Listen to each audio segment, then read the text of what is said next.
There's still a great deal we don't know about the killer and the motivation of the killer in Boulder, Colorado, and other critical aspects of this mass shooting. I've been briefed this morning by the Attorney General of the United States, the Director of the FBI.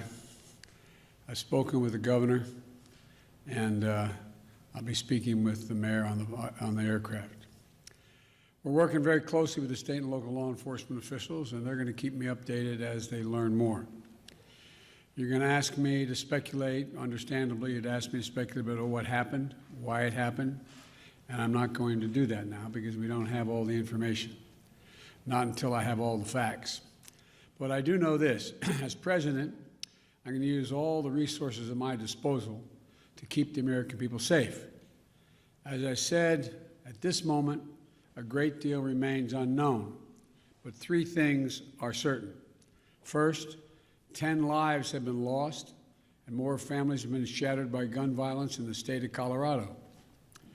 And Jill and I are devastated, and the feeling, I just can't imagine how the families are feeling, the victims whose futures were stolen from them, from their families, from their loved ones, who now have to struggle to go on and try to make sense of what's happened. Less than a week after the horrific murders of 8 people and the assault on the AAPI community in Georgia, while the flag was still flying half-staff for the tragedy, another American city has been scarred by gun violence and the resulting trauma. And the state, I even hate to say it because we're saying it so often, my heart goes out.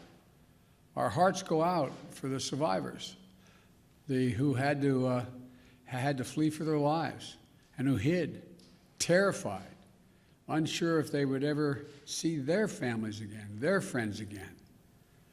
The consequences of all this are deeper than I suspect we know. By that I mean the mental consequences, the feeling of, anyway, it's just been through too many of these.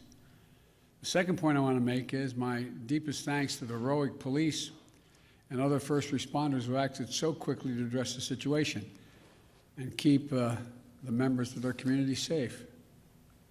And to state the obvious,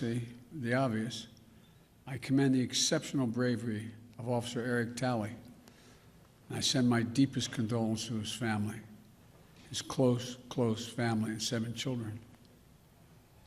You know, when he pinned on that badge yesterday morning, he didn't know what the day would bring. I want everybody to think about this. Every time an officer walks out of his or her home and pins that badge on, the family member that they just said goodbye to wonders whether they'll subconsciously, will they get that call, the call that his wife got. He thought he'd be coming home to his family and his 7 children.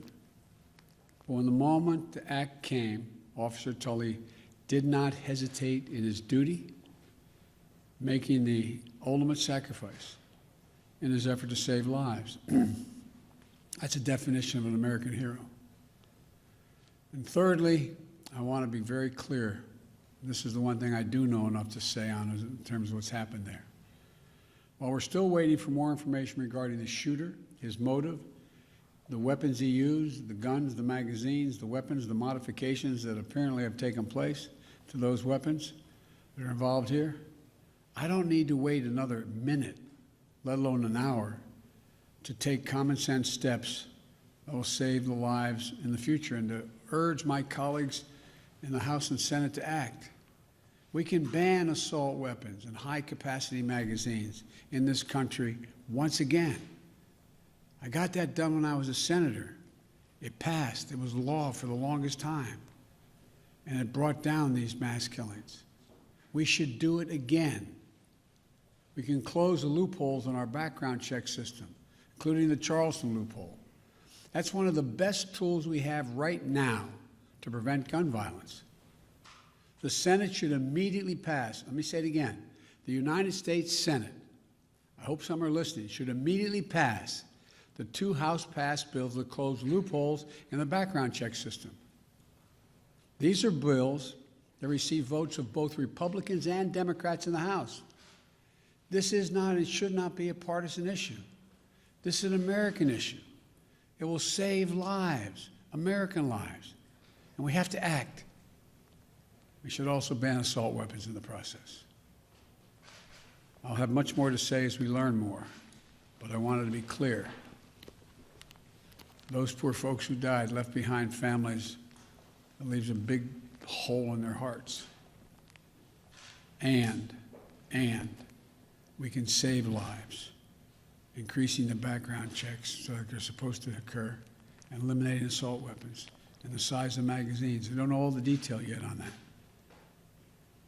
But I'll be talking to you more later today or in the next couple of days about what else we know. May God bless you all and those families who are mourning today because of gun violence in Colorado and Georgia, all across the country. We have to act so there's not more of you, there's fewer of you as time goes on. Thank you so much.